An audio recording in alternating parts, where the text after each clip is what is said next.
Hello, everyone. Thank you all so much for being here. My name is Alex. I'm the founder of Gameplay Candles, and I would like your help in introducing our live stream co-host here. Let's introduce Steve, the mesmerizing co-host of our D&D themed live stream with his mastery of magic and magnetic charisma. He creates marvelous adventures like a maniac. As a mentor and master storyteller, Steve can mimic mummers, mesmerize miscreants, and mentor mundane adventurers. Join us as we mindfully explore the marvelous magic of D&D. Welcome, Steve. How are you? I'm doing good. Glad to be back. I know I've been away for I think a month with different things coming up, but it is great to be back on. It's great to see Alex Well, and we're thrilled to excited. have we're thrilled to have you back. We've also been gone. I should say the podcast didn't happen the last 2 weeks because of travel. I was out of state, which I'll touch on, and but point being is we're back. We're so excited to bring you tonight's topic. It's one that I've written. I think I wrote it initially like 6 weeks ago, and I've been like tweaking it every week since then. But we're finally going to get to talk about D&D class roles in a party. But before that, let's roll the dice. Now, the way this game works. Some money. Yeah, exactly. The way this game works is you have a baseline 10% discount. Right now over at gameplaycandles.com, we're going to roll a d20 and see what we add to that baseline. And for the next hour from 9 Central to 10 Central, this discount is going to be active. So if I've set everything up correctly, then let's roll this dice. Come on, big bucks, big bucks. Okay, all right, that's decent. 14. So that plus the 10% discount means that right now there's a 24% discount. Hang on, let me enter that. 24% discount over at gameplaycandles.com. And all you have to do to get 24% off your entire order is head on over to gameplaycandles.com and then enter code HEATWAVE at checkout, and you'll get 24% off your entire order. Heatwave, very applicable for us living here in Central Texas. Isn't that right, Steve? Yeah, it is unnaturally hot. Yeah, it's I saw an interesting tidbit of information that the 6 hottest days on Earth ever recorded all happened within the last 7 days. So, I feel like I'm trying to. I go outside and I'm just being bombarded by like a dragon breathing on me. It is miserably hot. It is brutal. Yes, it is brutal. Oh, look, we got some comments. Pamela, nice to see you there. We're also happy to be back. Thank you. But yes, so that heat wave discount is now active for the next hour. Head on over to gameplaycandles.com and make sure you claim it. All right, so let's get some quick business updates out of the way before we get into the good stuff, huh?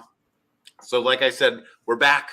Took some time off. I went to Denver where I attended Fan Expo, which is Fan Expo is like this company that puts on conventions all over the country throughout the year, and Denver was, I think, one of their larger shows. There was like 50,000 attendees over a 3-day weekend. So it's bigger than ChupacabraCon, huh? A little bigger than ChupacabraCon, which is our local Central Texas gaming event. But it was a blast. They had all sorts of panels on a variety of topics. This was like sci-fi, pop culture, and fantasy all mixed together to create this Fan Expo. But they had so much merchandise and artwork being sold. Steve can attest to this because we had a D&D session on Monday, and my love language is gifts, so I got everybody a little gift for their on-brand character. But so I'm sorry, I have to brag. This is what. Yes, Steve's budding. I don't even want to say budding anymore, but Steve's talent with the pen and pencil is to be cranked into high gear with this notebook here filled with blank paper for doodling and whatnot. I've already been thinking about just a campaign using this to have just maps and settings and characters and NPCs.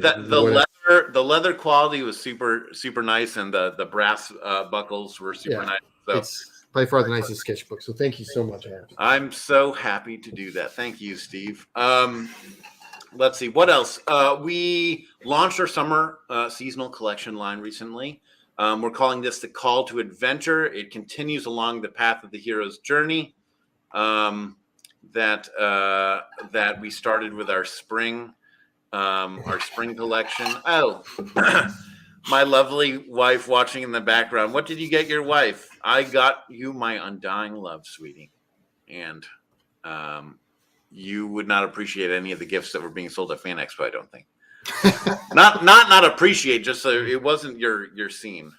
I got stickers if you want them. Oh. Yeah, like I said, we launched our second seasonal line, the summer seasonal Call to Adventure. And we covered all those candles in detail on our last live stream, but tonight we're going to feature our Midsummer Seance candle. So let me just downshift a little bit and set the scene here. Throughout the seasons, the energies separating the various planes of existence wax and wane. In the evening of the longest day of the year, you find yourself preparing for the ceremony to contact the higher planes. Questions ranging from far-flung prophecies to inquiries about the weather will be channeled through you to the great beyond in hopes that the denizens of the light may communicate back to the mundane plane. While looking around the gathered hopeful, you remember why you volunteered for this event. For all the questions of threatened wars and supposed dangers, none of them are worth the simple messages of pure love for the recently deceased and their frequent replies from the beyond. So, Midsummer Seance, we sort of envision this as flowers in full bloom in a summer evening, summertime festival setting. So we got all the scents of a summertime festival. Clove, juniper berries, and patchouli sort of provide this base, this complex base, while gala apple peel, geranium, Texas cedarwood, not any cedarwood, Texas cedarwood, lemon, jasmine, they dance as sort of the top notes above this complex base, and of course musk. So it's like a really real full-bodied candle that also has floral scents and a little citrus on top. So, want to also mention we're doing something a little different with the summer seasonal line. For any order that you're placing, you're now going to have the option to add a tea pack or a tea light sample pack of the 3 summer scents for just $2 extra.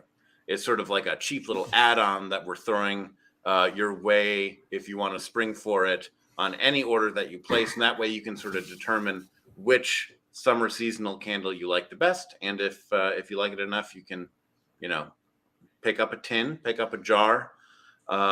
It's a very low barrier to entry. And we just want as many people as possible to be able to try that out. So no, that'd be great for for your D&D session. Give the players, let everyone try, see what they enjoy. Am I getting some hidden subjects there, Steve? No, what? What are you talking about? No, I was just trying to sell more candles, Alex. Yeah. No, it is. I mean, each tea light probably lasts anywhere on the fast end 30 minutes, but many of them last at least an hour.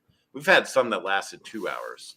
So, for $2, you get, probably 3 hours worth of scent time. And I think that's a good deal, but I'm a little biased. Okay, it's real quick. Deal. Our scent testers right now are hard at work, testing out, sampling, recording, and providing feedback on our fall lineup of candles. We have a ton of them to test. I think I sent out 12 tea lights to our list of scent testers about 2 or 3 weeks ago. But if I should mention this actually, if you follow Heroes of Evermore on Instagram, which you should if you don't, their DM Morgan did a quick live unboxing, and he sort of provided initial thoughts on them, and it's worth checking out. So go check out Heroes of Evermore on Instagram. But if you like free stuff, you should sign up to be a scent tester. Steve, what is the thing that I always forget? Normally, you forget to say it's free. It's free. My God, it's totally free. You're right. I when I say free stuff in the mail, I mean free stuff in the mail. You don't pay for shipping. You don't pay for anything.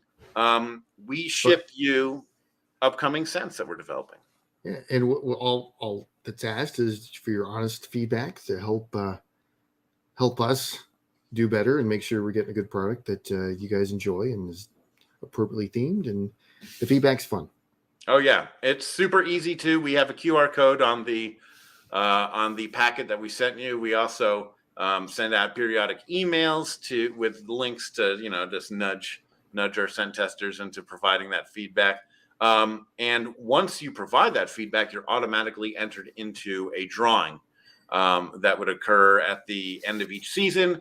You get to win a free again, no shipping costs, no nothing, free jar candle of your choice. And we're happy to do it.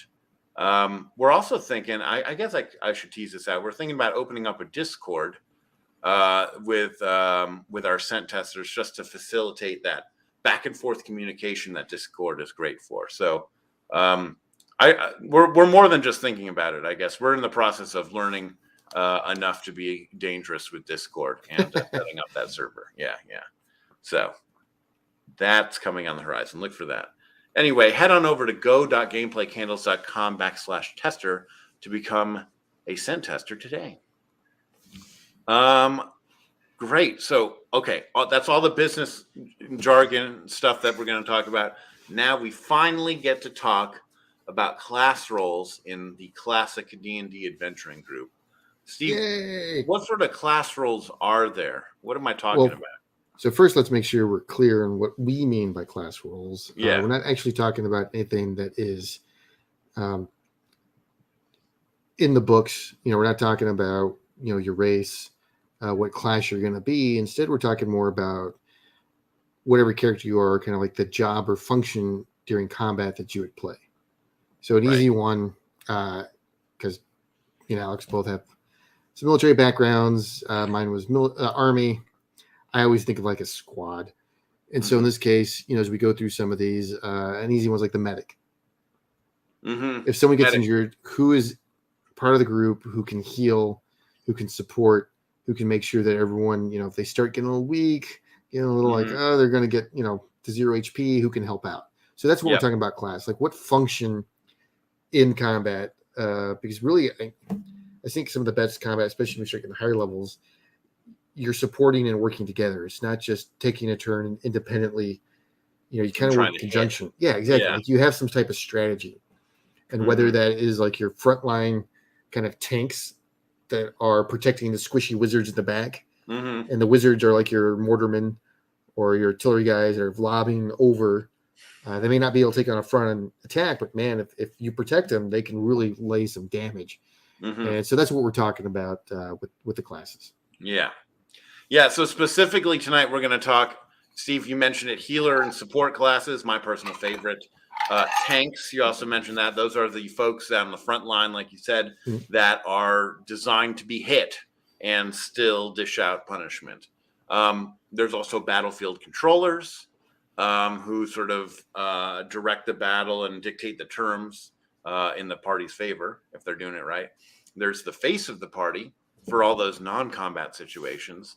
And then I threw this one in there because of my old World of Warcraft days.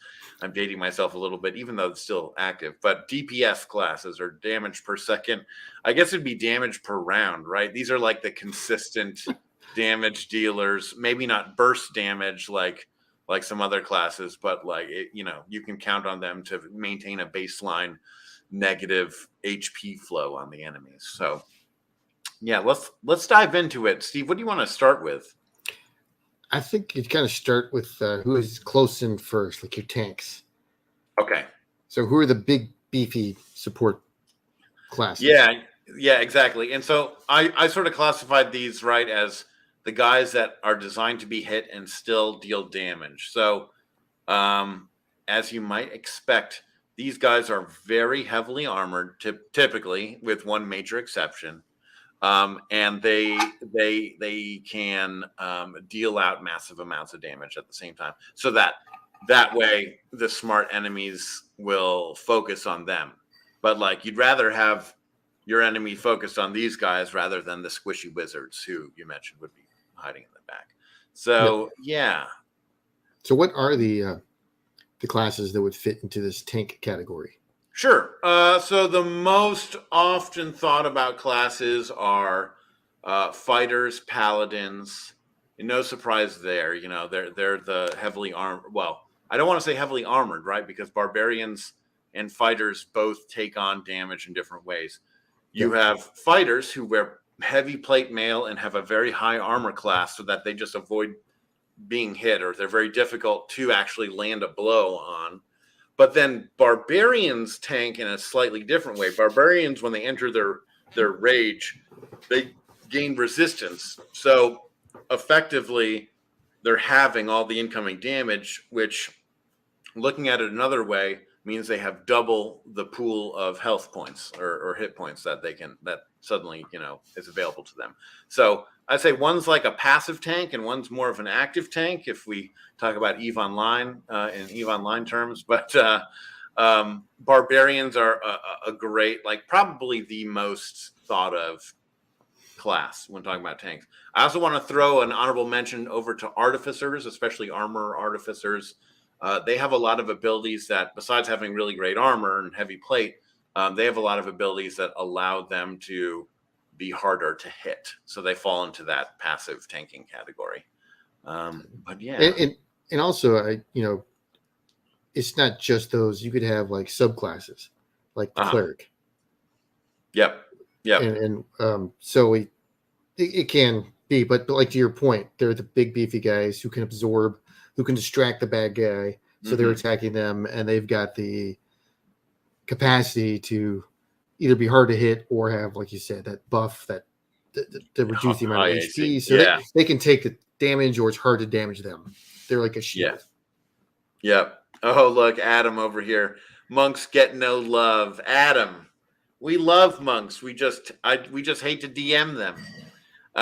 Hey, Adam, I get it. Like Ranger is nowhere on your list anywhere. So I would classify the Ranger down, not down. I'd put them in the DPS class because they're going to hit with their bow more often than not. Especially like what is your attack bonus, Steve? Right now it's +10. Yeah. I mean, like you have really good odds of hitting, but at the same time, it's a longbow. It's sometimes 2 attacks, so it's it's like a moderate amount of damage at level 9, but nothing to write home about. It's consistent, but it's not going to be a paladin. Yeah, freaking paladins. We'll get to them. We'll get to them. Steve, talk us through the healer and support classes, would you? Yeah, so even though you have tanks, if you're up against one or multiple bad guys, you're still going to be taking some form of damage. And eventually, depending on how long the combat can last, and if they're smart, they'll focus on one player. That person could get down, and if they hit 0 HP, then they're knocked unconscious. They're not death saving rolls. So the healer's job is to basically get that person some HP. That can be done in different ways, through spells, through just lay on hands. Could be like an innate ability, kind of like a paladin has. But those guys are keeping everyone alive so they can at least fight, or stabilizing or keeping them enough that they can maybe in their next turn move back and disengage so they can get maybe healed even more so. And then once combat's complete, sometimes you don't have enough time for a long rest or even a short rest. So once combat has been completed, you may have in the game minutes, 15, 20, to try to get a whole party back up to at least some type of strength to get ready to engage the next battle. Yep. Yeah, and that's specifically in the healer roles there, like, keeping that, because like you said, like if that tank goes down, that's the beginning of the end of the party in these high level fights. So they're the front line, and overall the party is squishier behind that front line. So it's critical to keep them up. Now, my favorite aspect of these support classes is all the other types of support that they can lend. My favorite character that I ever played was a mastermind rogue named Victor Shakapopoulos. And Victor's whole thing was, or Mastermind Rogue's whole thing is, they can grant the help action to anybody within 30 feet of them instead of 5 feet as a bonus action instead of an action. So you talk about having like that barbarian up front. Well, if you're swinging against a purple worm or something with like a very high armor class, a mastermind rogue gives that frontliner advantage on their attack every turn. So that is huge if you ask me, and super fun to play both in and out of combat. Mastermind rogues. Yeah, so like the classes, you may have guessed clerics, obviously, with their healing abilities. Paladins, to a much lesser extent, with their lay on hands. Paladins are too valuable as a frontliner, if you ask me.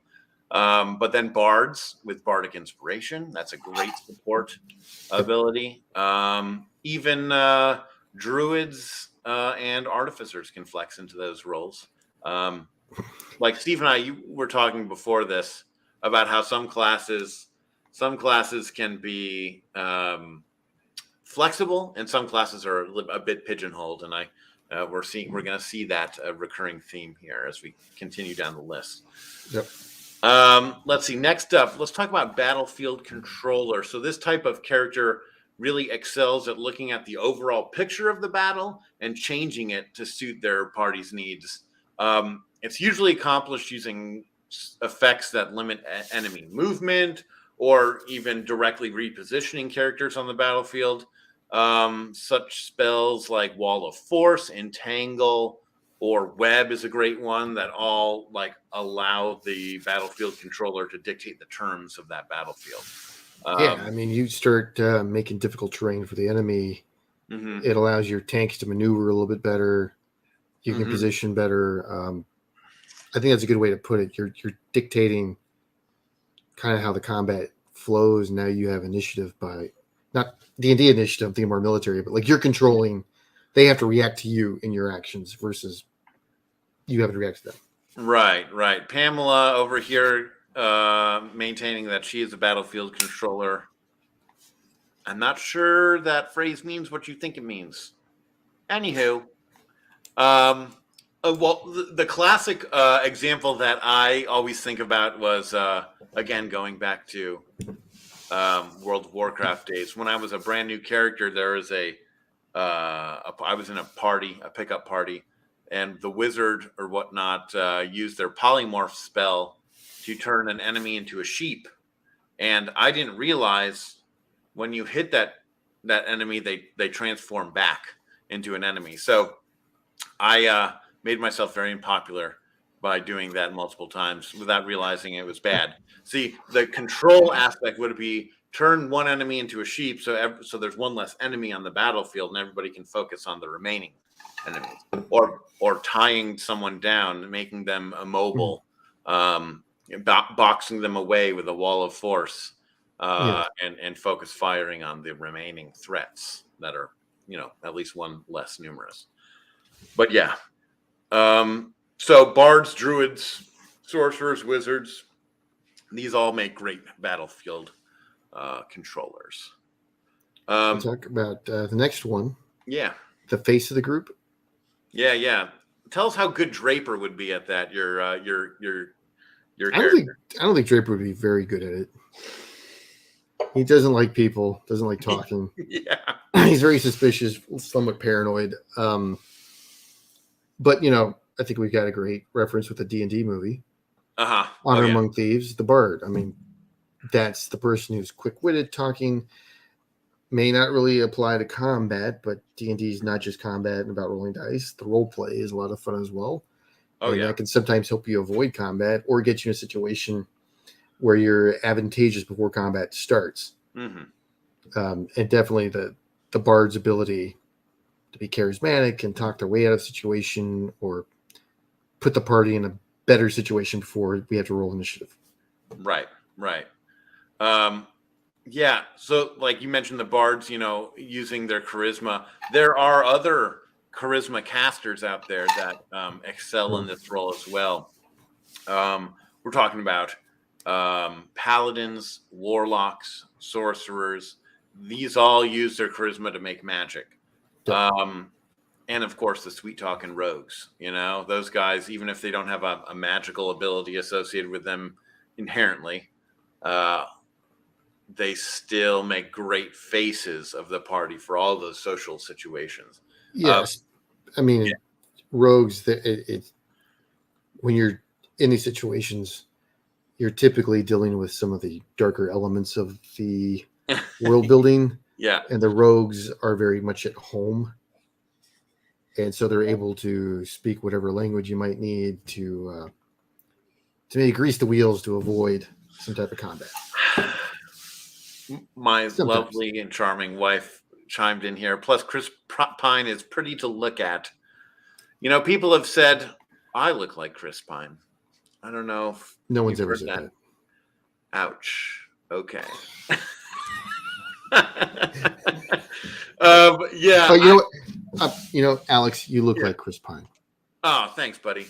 I really love being the face of the party, but I worry that I dominate the conversation too much when I'm doing that. But it's just some balance I got to strike. Your ad-libbing is on point and amazing. Yeah. Making up names like Chadwick Gornstein of the Gornstein Estate. That was a very fun night. Yes, I do that. Usually the more wine I have, the better a smooth talker I am. It's insane. Let's see. So this rounds us off to the last class we're going to talk about, the DPS class. DPS, of course, meaning damage per second. So maybe really it should be the DPR class, damage per round. But sorry, hang on. My lovely wife is also providing comments from the peanut gallery. I do look like a Chadwick Goldstein. Thank you. Of the Goldstein Estate. Of the Goldstein Estate.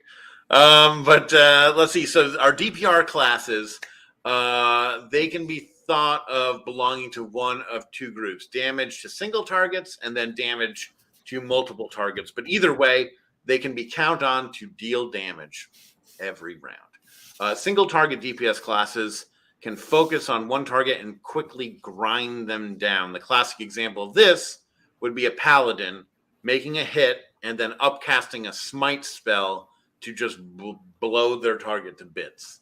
Rogue sneak attack features on the classic, single target damage dealer. But we can't forget spells. Spells like banishment just completely remove a threat from the battlefield. Charm person suddenly removes a threat. Hold monster also able to fit into this niche. Although we're starting to blur the lines a bit between DPS and battlefield controller here, as you might imagine. But yeah, single targets just grind them away without worrying about taking hits because you got your tank to support it. Yep. Steve, can you talk about multiple target DPS classes? Multiple target DPS classics, like the classic fireball spell. Yes, exactly. They're the ones you're just taking out, like not just one little 5 foot by foot area, but they're taking out like a 30 by 30. And sometimes they're hurting the tanks a little bit, but they're tanky, so they can take it. They're tanky. They're designed to be taking damage. Maybe not dodging out of the way, but yes. Yeah, I mean, it's when you're just area wide, spreading damage to get the bad guys. Mm-hmm. Try to limit it to your team, but you're conscious of who's what and where. I mean, you're not going to put a wizard out front, ideally. Ideally. Well, I mean, you may get surprised, right? Yeah. You think the enemy's going to come from here and they come from the side. Your wizard's bad. You're like, well, crap. So first, try a maneuver to get him protected. Mm-hmm. Yeah, Circle of Death is the other one that I think of when I'm thinking multiple target DPS. Great spell for damaging a bunch of targets at once. Sleep is another good one, although, again, we're starting to blur the lines into battlefield control because that takes them out rather than deals damage. But well, I mean, Nothing's black and white. Yeah. No, nothing. Especially this definition here. Yeah. Usually party members who don't have like another role or specific role that they fall into can use their combat prowess to become a DPS class. The only folks who might struggle with this role here are bards and druids, although some of the newer subclasses for those classes like try to resolve that.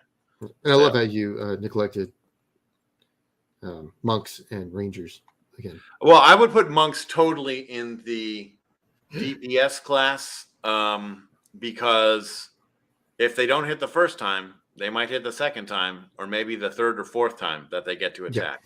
Yeah. And also they're not doing burst damage the way paladins do, so like they gotta grind away. I'm just giving some love to the monks for Adam, but yeah, I know. Adam, when he played, you're right, it was constant like damage. It wasn't a miss; it was just constant. Yeah, damage. It's so annoying as a DM to get that constant damage and then be completely unable to tackle that monk down to the ground. But I mean, that's what they're good for. So bravo to all those monk players who lean into the trope. But that sort of rounds out my view of the different roles within an adventuring party. But I am interested in what y'all think, dear listeners. Did I miss any roles? Did I miss any classes that should be in one of those roles? Let me know in the comments. But otherwise, Steve, we've taken up a whole half hour of these kind people's time. Can you believe it? It has gone fast. You know what you should do is maybe give them a discount of 24% off for the next half hour. A discount what now? With who what? And the 24% off for the next that 24% 28 minutes discount. Yes, for the next 28 minutes over at gameplaycandles.com. Enter code HEATWAVE at checkout. That's all capitals, no spaces, HEATWAVE, and you'll get 24% off your entire order. And we're also, remember, going to be pumping out those $2 add-ons to every order of our summer seasonal tea lights. So make sure to check those out. But otherwise, Steve, I think that's it. That's all I got. Don't forget to like and subscribe. Oh, like and subscribe. Thank you for keeping me honest. Thanks, Steve. All right. Thanks, everyone. And we'll be back next week, next Wednesday at 9 p.m. Central Time. Like always, we'll see you. All right. Tell your friends.